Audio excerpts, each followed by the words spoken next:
Que se passe-t-il dans notre société à l'aube de 2020 ? Où sont les tendances massives et les signaux faibles ? Les révolutions démocratiques récentes, du Brexit à l'élection d'Emmanuel Macron, celle de Donald Trump, aux mouvements séparatistes régionaux, racontent un monde de rupture majeure dans les aspirations des citoyens et leur rapport à la société, donc également aux médias et aux marques. Et les Gilets jaunes viennent à peine d'en remettre une couche, histoire de déroutiniser la vie politique française dans son ensemble. Ils veulent quoi, les Gilets jaunes ? Ils veulent le RIC, le référendum d'initiative citoyenne, pour mettre de la transparence et de l'authenticité dans le vote des lois. Le référendum qui fait un peu peur, puisque le dernier date du 29 mai 2005, il y a 13 ans, qui disait non à la mise en place d'une constitution européenne. La victoire du non était annoncée par les sondages, mais elle a surpris par son ampleur. 84 départements sur 100 ont rejeté le texte. Le sujet de ce MOOC, il est là. Le besoin d'authenticité, qui est une tendance qui irrigue aujourd'hui massivement les comportements individuels et les représentations collectives. Il faut donc en faire la sociologie dans le détail. De quelque façon qu'on sonde les sociétés, physiques ou digitales, nous revenons toujours à une valeur fondamentale, une pierre d'angle à toutes les tendances, une valeur cardinale aux multiples expressions, le vrai. Le vrai. Cette quête du vrai modifie profondément notre rapport au territoire, aux autres, à l'ensemble des pratiques de consommation. Priorité donc donnée au local, retour au naturel, recherche des origines, renouveau des traditions ou encore besoin d'harmonie et de sincérité dans les rapports sociaux ou dans les pratiques de consommation. Partout émerge et se densifie cette nécessité de réinstaurer une dimension plus humaine, moins superficielle dans toutes les sphères de la société. Mais la quête d'authenticité est finalement un moyen de tenter de manière micro et non plus macro de reprendre la main.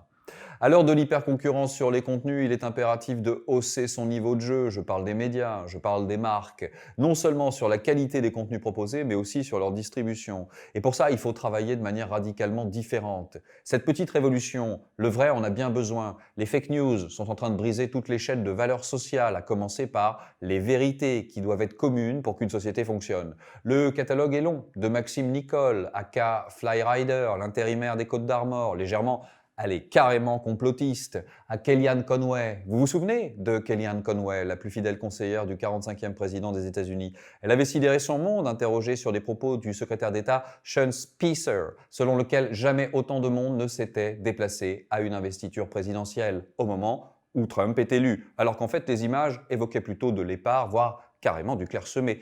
Ne soyez pas aussi dramatique, lançait-elle aux journalistes de NBC. Vous dites que c'est un mensonge, mais le porte-parole a présenté des faits alternatifs. Sean Spicer, our press secretary, gave alternative facts to that. But the point remains Alternative facts?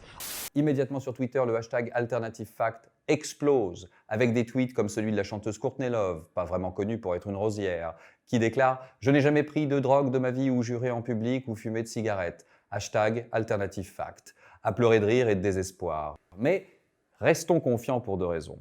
Raison 1, au niveau média, on s'organise. La voix du collectif et de la mutualisation est elle-même initiée avec l'annonce de la création de Crosscheck, 17 rédactions nationales et locales qui s'unissent, telles que France 24, Le Monde, Les Échos, mais aussi Ouest France, Nice Matin, Rue 89 ou encore Storyful.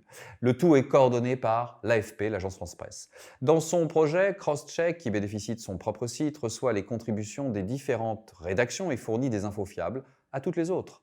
Les internautes et citoyens ne sont pas oubliés qui peuvent poser des questions ou envoyer des alertes sur des sites ou informations douteux.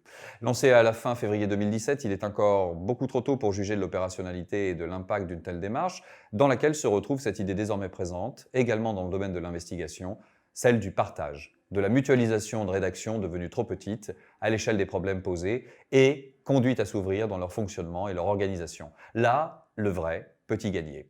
Raison 2, un garçon qui s'appelle Tijman Shep, un spécialiste hollandais des technologies numériques, a introduit le social cooling, un concept qui va à l'opposé du réchauffement climatique. On résume. Le social cooling serait lié à une menace assez froide qui pèserait comme une malédiction sur l'humanité connectée. L'affaire Snowden en 2013, qui a révélé le système de surveillance massive d'Internet avec la complicité des grandes firmes numériques, a donc été un véritable électrochoc. But the larger question was, how do we end up in this system where everybody in the world is being monitored, watched and recorded? Tijman Shep pense que la collecte et l'utilisation massive de nos données numériques personnelles conduisent à un refroidissement du corps social. Enfin, qu'on se rassure, les individus connectés sont capables de se réchauffer et d'instruire une démarche sociale commune. Alors n'en déplaise aux collapsologues qui usent d'un maximum de déploration à propos d'Internet, le web reste très humain, créer ou recréer des sociétés vivantes et actives dans la vraie vie, et il va falloir ne pas l'oublier.